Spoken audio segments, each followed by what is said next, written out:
My daughter told everyone I was old-fashioned and outdated at every family gathering. She made fun of me and humiliated me always, calling me the failed father.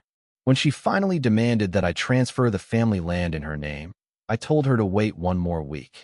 What happened next was rather unexpected. I will tell you everything. Before then, please take a moment to like and subscribe, but only if you like stories like this, and let me know in the comments where you are watching from and what time is it there. Let me take you back to where it all started. I learned what my daughter was saying about me the way men my age learn most uncomfortable truths, indirectly, through smiles that lingered too long and conversations that changed tone when I entered the room. A neighbor mentioned, casually, that it must be hard to depend on your child at your age, and laughed as if it were a shared joke. At first, I assumed it was confusion, a misphrased compliment. I had spent my life building things slowly, deliberately, without spectacle. I didn't advertise help when I gave it, and I didn't narrate sacrifice. I believed that steadiness explained itself. I was wrong. The story she told was clean and efficient. I was a relic. Rigid, old-fashioned, incapable of adapting. She, meanwhile, was the modern solution, the dutiful daughter burdened with a father who couldn't keep up. She told relatives that she covered my expenses, told neighbors she made sure I was okay, told friends that she had stepped into a parental role long ago. None of it was shouted. It was said with practiced concern, the kind that sounds responsible until you examine it closely. I didn't correct her. I still believed truth had weight on its own. At family gatherings, the performance sharpened. She made jokes at my expense that drew laughter before I could respond. Comments about how I still used checks, how I didn't understand how things work anymore, how she had to explain things to me constantly. She said it with affection, she claimed, but affection that needs an audience is rarely gentle. I watched cousins nod along, watched uncles smile as if recognizing a familiar archetype. I became the background character in my own life, present but diminished, reduced to a cautionary example of what not to become. What made it disorienting was the contrast between the story and the facts. I had paid for her education in full, wiring tuition without ceremony, covering books, housing, the years that quietly shape a person. I had paid for her wedding without conditions, absorbing costs I didn't understand because they mattered to her.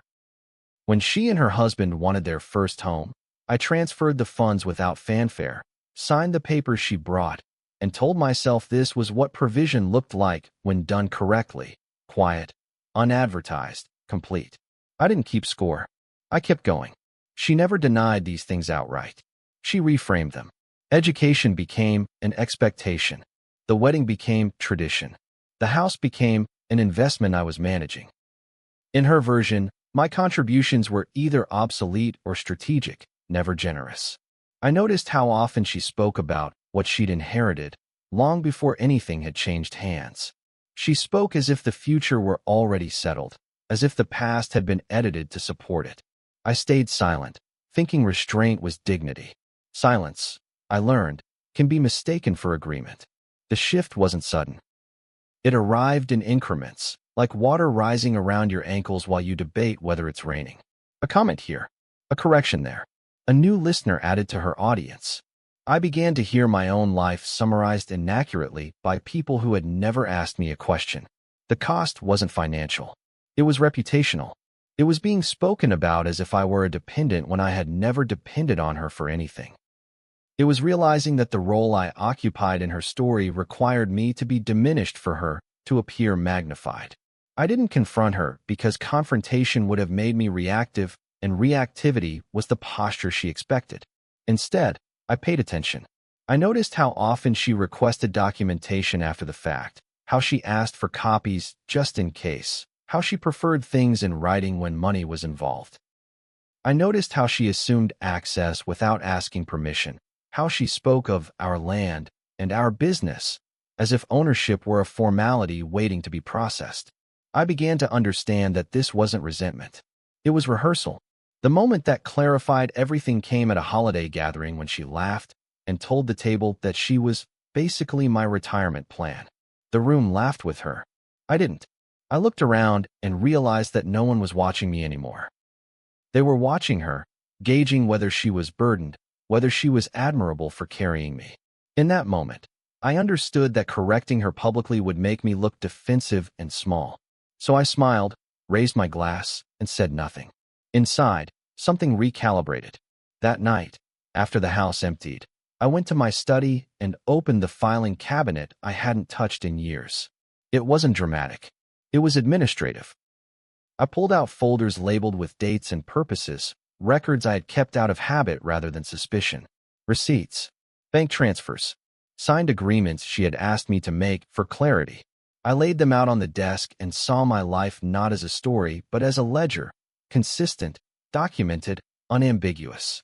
For the first time, I understood the value of evidence when narrative turns hostile. I didn't feel angry as I sorted the papers. I felt organized. There is a difference. Anger demands release. Organization creates options. I realized that my mistake had not been generosity, but assumption. I had assumed that support, once given, would be understood as support. I had assumed that respect followed provision naturally. I had assumed that being a father meant absorbing distortion without consequence. Those assumptions had left me exposed. I closed the folders and placed them back carefully, not as weapons, but as boundaries waiting to be enforced. The following weeks continued as before on the surface. She called. She joked. She corrected me in front of others. But now I heard it differently. I heard entitlement where I had once heard confidence. I heard strategy where I had once heard immaturity. When she spoke about the future, she spoke as if it were already hers, as if my role were to finalize the transfer and step aside. I listened without interruption, noting timelines, expectations, the casual way she erased me from the equation while using my past to justify it. When she finally asked me to transfer the family land into her name, she did it with the same tone she used when ordering coffee, polite, assured, impatient with delay. She said it made sense, that it was time, that everyone expected it. She framed it as efficiency, not demand. I didn't argue. I didn't explain. I told her I needed one more week. She laughed and said I was being dramatic. I nodded and agreed. That week wasn't for thinking. It was for deciding. Up until then, I had been enduring. I had been absorbing misrepresentation as the cost of keeping peace. In asking for that week, I wasn't stalling. I was stepping out of the role she had assigned me. I realized that my silence no longer meant patience. It meant consent. And consent, once given, is hard to revoke. As I watched her leave that day, confident and unchallenged, I understood that continuing as I had been would make me complicit in my own erasure. Something stopped trying. I didn't tell anyone what I was doing during that week, and that silence was intentional. Silence had been used against me before, shaped into a narrative that painted me as passive and obsolete. This time, silence was structural. I woke early each day, kept my routines unchanged, answered messages with the same measured tone.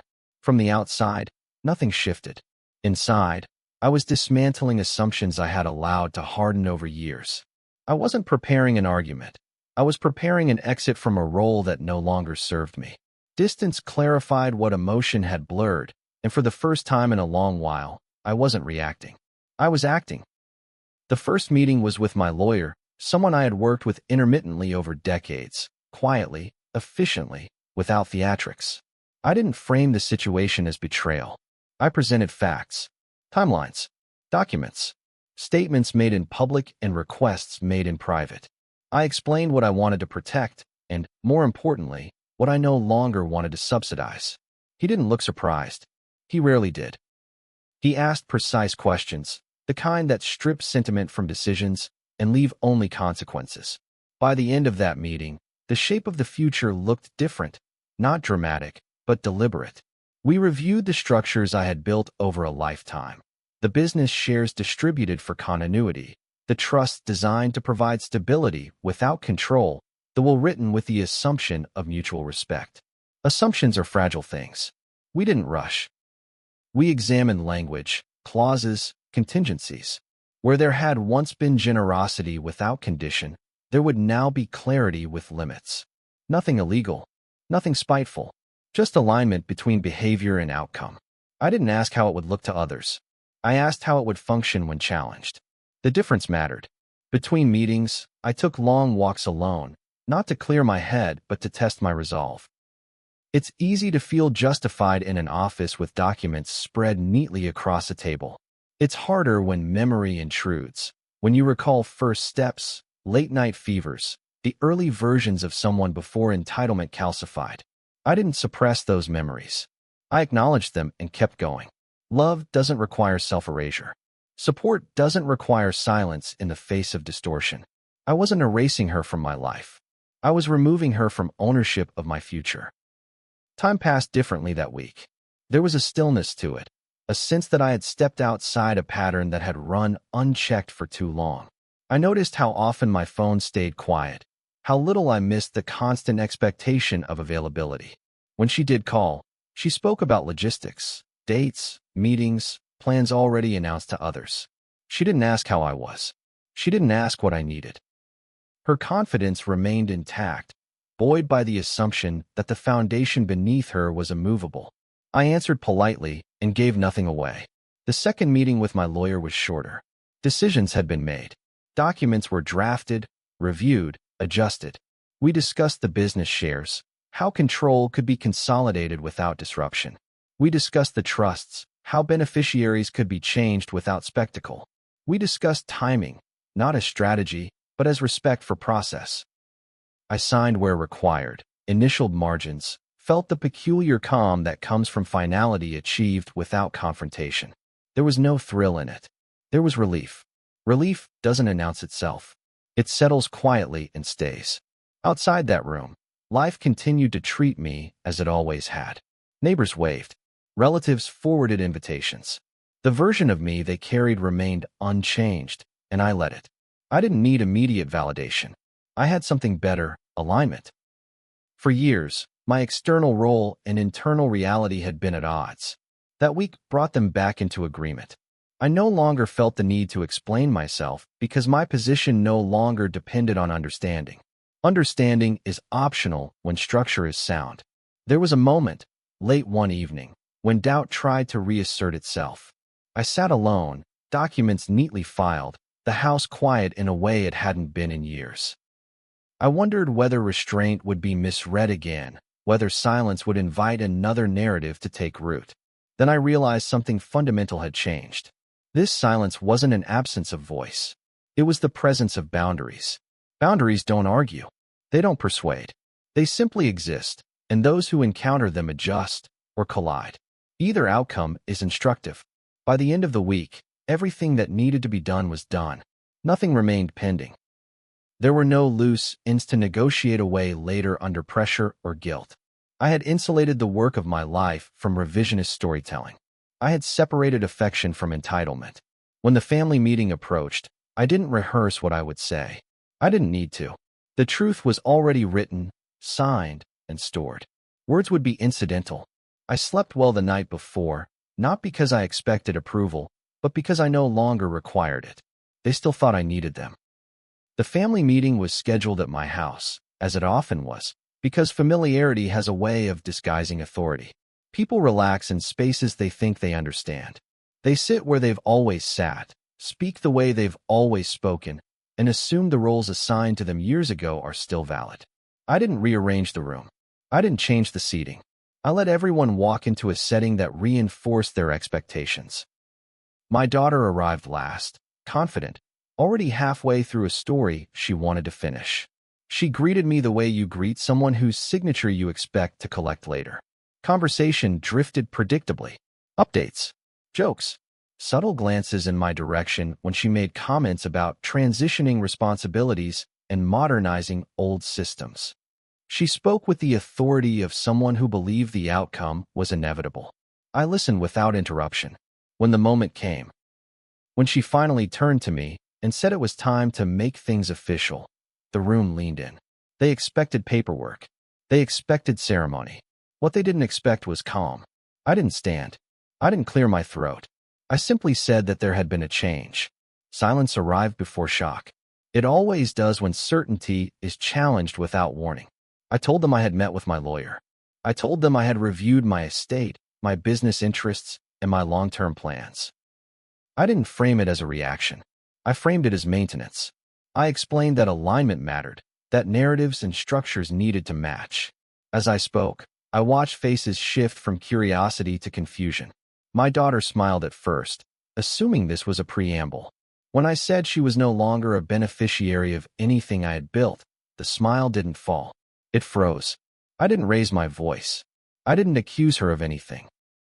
I presented documentation only when asked, and even then, I let the facts speak. Receipts, transfers, agreements, timelines. The same thing she had once requested for clarity now provided it in ways she hadn't anticipated. Someone tried to laugh it off. Someone else asked if this was a joke. I said no. Jokes invite debate. This was administrative. The room recalibrated as people realized there would be no reversal, no negotiation disguised as discussion. Her reaction came in waves rather than bursts. First disbelief, then indignation, then an attempt to reclaim the narrative, to explain how she had carried me, how she had managed things, how this was unfair. She spoke faster as the words failed to land. Each claim she made collided with the record already on the table. I didn't interrupt. I didn't correct her mid-sentence. Correction implies engagement. I had already disengaged. When she finished, I said only that support does not require misrepresentation and provision does not obligate surrender. There was backlash, as expected, accusations of cruelty, of punishment, of pride. I acknowledged none of it directly. I explained, calmly, that I had not removed her out of anger but out of necessity. Trust had been replaced by assumption. Respect had been replaced by performance. Those substitutions carry costs. I had simply assigned them appropriately. The room grew quiet again, not because everyone agreed, but because no one could argue with process executed correctly. Outrage needs leverage. She no longer had any. What surprised me was not her reaction, but the way others responded once certainty dissolved. People who had laughed before avoided her eyes. Relatives who had nodded along earlier now asked neutral questions, careful ones. The narrative she had built required consensus. Without it, it collapsed under its own weight. I didn't enjoy that moment. Enjoyment would have made it cruelty. Instead, I observed it the way you observe weather, inevitable, impersonal, revealing. When truth arrives late, it still arrives whole. She tried once more, quietly this time, to speak to me alone. She asked how this could be undone, what she needed to say, who she needed to apologize to. I told her nothing needed to be said. Apologies offered under duress are transactions, not repair. I explained that my decision wasn't about the past anymore. It was about the future and who would have influence over it. Influence requires stewardship. Stewardship requires honesty. Without those, access ends. She looked at me then, not as a benefactor, but as a boundary. That was new. After everyone left, the house felt different. Not emptier, cleaner. The air had lost its tension. I sat alone in the same chair I always had and felt no urge to revisit the conversation in my head. There was nothing to revise. I had said what needed saying and withheld what didn't. The cost had been paid publicly, but the resolution was private. I didn't feel victorious. Victory suggests a contest. This had been a correction. Corrections don't celebrate themselves. They restore balance and move on. In the weeks that followed, the noise settled into distance. Fewer calls, shorter messages, rumors that didn't reach me because they no longer mattered. My life resumed its rhythm, but without the background drain of misalignment. I spent time on work that mattered, on people who spoke plainly, on days that ended without rehearsal for the next confrontation. I didn't replace her with anything. I simply reclaimed space that had been occupied by distortion. Space, once cleared, has a way of filling with peace. I thought, briefly, about whether this would be remembered as harsh. Then I realized memory wasn't mine to manage anymore. I had already done the work of record. The rest would sort itself out. Relationships either adjust to boundaries or fade when they can't. Both outcomes are instructive. Share it with someone who understands what quiet strength looks like. And subscribe for more true-to-life stories where consequences are earned, boundaries are respected, and moving on is the real victory. See you soon in the next story.